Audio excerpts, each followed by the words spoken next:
today's world of high-speed connection, text messaging, and social networking, we often find ourselves searching for information. There are millions of blogs on the internet.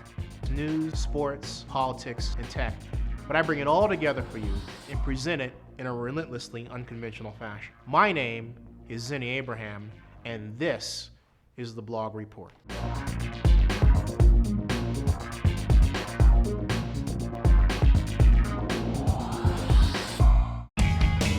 It's time now for news.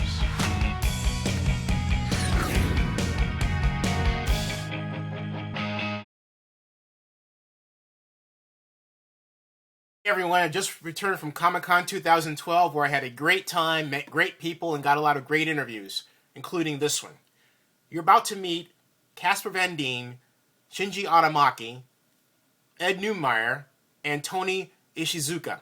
Tony Ishizuka actually is the main man at Sony for International Pictures Development who greenlighted this new movie called Starship Troopers Invasion. I saw it Saturday night at the Gaslamp Theater. Folks, I'm not BSing you. It's a great film. You want to kill some bugs? You want to see this movie. But without further ado, I want you to meet these guys because Ed and Casper were executive producers, and if you might remember, I hope you do, Casper is Johnny Rico, even though he doesn't voice Johnny Rico in this new animated feature. It's got a great story. The animation is so good that at some point you'll think you're actually watching a human being. It's that scarily good. And also, the action is incredible. I found myself liking this film much more than I thought I would. But enough of me. Here I am talking with the four of them at the W Hotel Sunday during Comic-Con. Yes, sir. Let's kill some bugs! That's right. I love Starship Troopers Invasion, and we've been tweeting about it. Casper Van Dien right here, executive producer. Ed Neumeyer. Tommy, I want to mispronounce your last name, please. And Shinjuku Aramaki. Not Shinjuku. Shinji Aramaki. Shinji Aramaki. Thank you. Or Director Aramaki is really how he prefers it. Director. How did this movie come about? Specifically, yeah. Sorry. Well, we had an idea to do a CGI movie with the Starship Troopers because we wanted to have, of course, all these friends to be together working with, and we thought we could do a lot of things in different ways from the live action and even bigger. So, Did Ed and Casper, did you approach Tommy? How did this relationship? Tony, we should just go back for a second here. Sure. Tony Ishizuka is the new Sky Marshal at Sony for Starship Troopers. Everything. I'm serious. He is the guy who likes Starship Troopers enough and goes and bothers these people and says, let's make a Starship Troopers movie. The reason I got to direct the movie was because of Tony. And the reason this movie got made was because Tony went and said, there's a lot of people who like Starship Troopers. Let's make this. And he keeps finding new ways to keep the franchise going. So Casper, they called you and you said yes, or how? Oh, absolutely. I mean, I was thrilled to be a part of the first one, and when Ed sent me scripts for years, even the second one he sent me before, but because of Tony and because of Ed, I got brought into this one, and I'm a huge fan of Shinji's. So I mean, he, I grew up in Japan for a little bit up until I was about 5, and my first hero was a guy named Kamen Rider, and he drew Kamen Rider. And then he did the mecha suits, and he's a huge fan of Starship Troopers, so it was just a huge, molding and melding of the Starship Troopers universe and reality, and it was exciting. And so I'm thrilled to be a part of it. For me, one of the nicest things about Troopers has been the interesting people I've gotten to work with for almost 17 years now. Every film brings new people into it and makes the franchise better. It's a great story. I mean, I have to be honest with you. It's a great story. How did the idea come about to do a story of you wanted to invade Earth with bugs? well, the idea to invade the Earth. Who doesn't? Exactly. I want to invade it. It actually came from Ed and the idea to invade, the Earth. But then, in terms of the whole story, we worked with Flynn Tilly, who's the writer, who's also a friend of Ed's, and he did some work on animation too, but also games and stuff. And then we worked together in story and script to make it look, How much of because you're also an expert in exoskeletons, how much of that expertise came into the idea of putting the exoskeletons in the movie and their design? ですね、まず、僕がやりたかったのは全ての兵士にまずパワースーツを着せたかったんですね。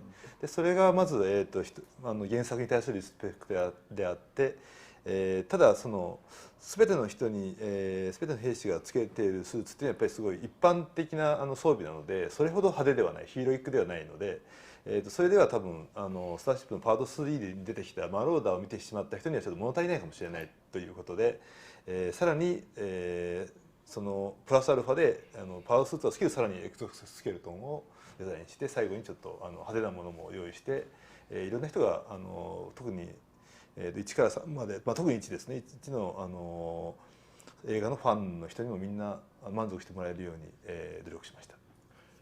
Do I translate? Yeah. Absolutely. So For the other viewers, I got part of my Japanese. Okay, all right. So for the novel, of course, has a power suit. So he wanted to have everyone to wear the power suit, But in terms of that, it's the regular power suit that everybody's wearing, and he wanted to, bring in more into that by having the Marauder Mark II, because the first one was in the third movie. This time he wanted to do another one with using his skill set to have another, so that different kind of fans can enjoy in terms of the movie. Yeah. Casper, you come from a military background. How much of that comes into the infusing of how the characters express themselves, hoo-ah, and everything else? Was that you coming into that play, or? I wish I could take full credit for any of this. It was a great novel written by Heinlein that I was a fan of when I was a boy, written by a great writer named Ed Neumeyer, brought into a whole world with a great director, Paul Verhoeven, with a great military coordinator, Dale Dye. We had to go through all these aspects where what I said in the movies was all written by this man, the script. And so everything I did in this was just I'm just My fault. his fault. But I have a huge respect. Growing up in a military family, I have a huge respect for the military, and anything I can do to honor the men and women that serve our great nation and do it with their lives, and I want to pay the best respect I can to them. So it seems to have worked. They seem to love this film in general. Usually the military comes up to me. I haven't heard anybody go, I hate that, from the military. Usually they always say, I love that. We see it every 3 weeks on the carrier or whatever ship we're on. Or, I was working out at the gym and a guy goes, we have over in Afghanistan, we have a CrossFit gym that we have a mural painted up of Starship Troopers with you holding the, the Reed rifle. And I was like, that's awesome. Where's the picture? I want to see this. I want to tweet it. I want to tweet it. So Ed, actually, in a sense, same question to you, since you're the writer. Was there something in your background, your knowledge of the military, that brought that? Well, my father was in World War II, and I grew up in the suburbs watching war movies. So I have no military background whatsoever. I grew up in Marin County in the 70s and the 80s, when it was almost bad to like the military. So by the time the early 90s came along, It and I was hasn't talking changed about, much, by the way. well, I don't know. I mean, it's always a tricky issue, but I think it's not fair. Military culture, warrior culture, is a part of human nature, and we need it, and we should understand it. I'm not saying we should go kill people, but to me, that's what's so interesting about it. And for me to go and make a movie and say, hey, let's make a movie that's about soldiers and they're good. And they're strong about what they believe in, and they're fighting an enemy that has to be fought, just for the fantasy purposes of it. Which brings me to this question. Was there part of a thought of making this movie because right now people are more in tune with what the military is supposed to do, as opposed to when Starship Troopers originally came out and there was a different mindset? I should say perhaps a pre-9/11 mindset, if you will. You mean, have we taken advantage of 9/11 to make money? No. That wasn't even my thought. No, Yes, of course. Good business is where you find it. No, of course I'm kidding. I don't know that wasn't entering into your mind at all, Tony, was it? That it would be more popular to make a military movie because Not at all. Probably it makes it more difficult right now because what we do is silly. Quite honestly, it's really fantasy stuff. It's pie-in-your-face stuff. It should not be taken very seriously. What these guys are doing, they're dying. The military is very serious. Mm-hmm. And they're not about. It's not about going out and killing either. For the military, it's about going out and creating defending, so that we have this lifestyle where we can make films like this, and we can do this. And thank God for them, because this is where we have these abilities to actually, be creative and have our life the way we have it, where we can make these great films and we can have filmmakers that have this. You know, he's expanding the technology that his worlds he created, his armors and everything. I would love to be able to use them in a movie, but I think it'll also help eventually in the military. I think it's something that will be, will help create better uniforms. What I discovered with RoboCop and with Starship is that cops will come to me and go, "Oh, I really like RoboCop," right. And I usually don't like movies about cops. They say, I don't know why they like that one better, but I think they can enjoy that fantasy. And the same is with the military. They're like, "Oh, that's a movie I like." Because it's not a movie where I'm being told, that what I do is essentially bad. What did you think of the audience reaction last night? It's great. Now, the next step for the movie in terms of distribution, what are we talking about as far as next steps for distribution of the movie? DVD, Blu-ray? Yes, so the Blu-ray and DVD will be released on September 28th in the United States. And before that, actually in Japan, we're going to release theatrically and nationwide on July 21st. Yes. Now, I understand that it will be released theatrically in Japan, as you said, but has anyone thought about a test market for the United States? Because I think personally have a hit. I said that last night, I'll say it again on video. I think we've got a hit. Right. Is there a possibility of a United States distribution? We would like to, but right now probably it's not feasible for this film, but in the future if we can, of course, we would like to, yes.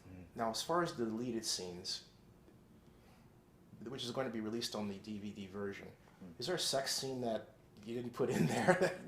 Because he's laughing. Too hot for America. It's too hot for America. No, and I say that not only half jocularly because you kind of like to see that scene. As I said off camera back over here, the realism of the film is impressive. And it hits all the right visual cues that you would look for in a live action movie that make you listen to it, watch it, and follow the story along. And that, I was very impressed by that. So that's why I asked the question. Not, I'm only being half joking in the question.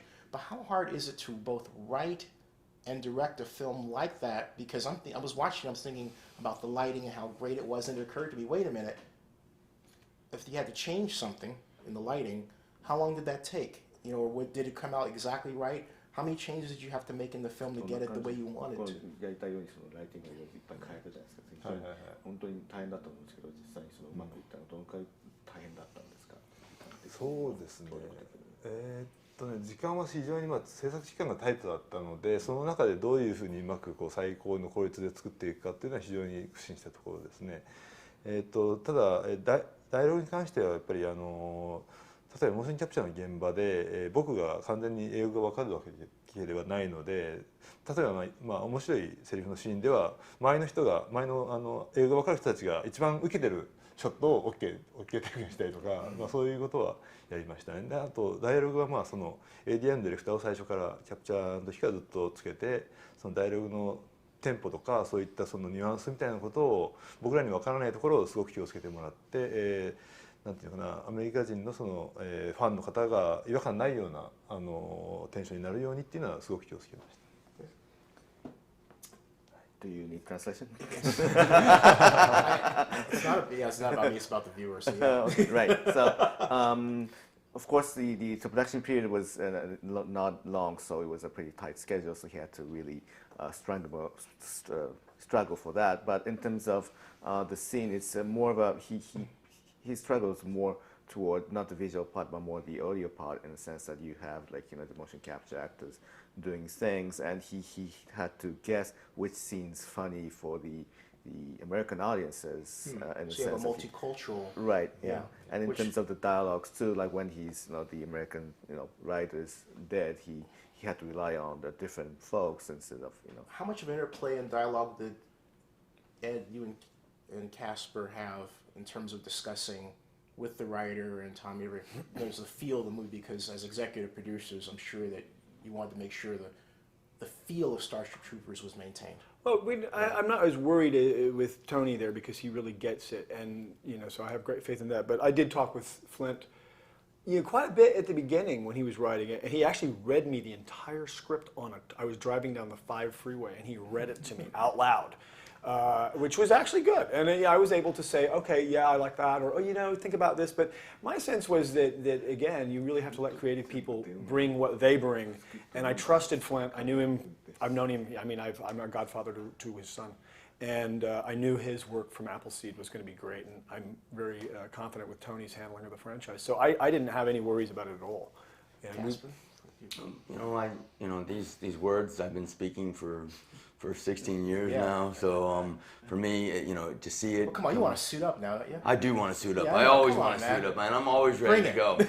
Bring it on. Bring it I on. want to, and I want to wear these uniforms. Yeah. I want that marriage Yeah. between his world and my world to come to fruition. I want this. I need it. So yeah, I loved it. I love it. It's so much fun. It's so much fun to be a witness of it, and people yelling it out on the street, seeing how he put it in there. The creativeness of that was incredible. I loved it. It's fantastic. So I'm a huge supporter of it and totally believe in him. And what he did was, I think it gives us an opportunity to go further into this world and see more and do more. I want to see a sequel. When is that going to happen? I know we've talked about it before, but I want to get this on my video. When do I see a sequel? Well, if you guys can support us, of course, I really want to do.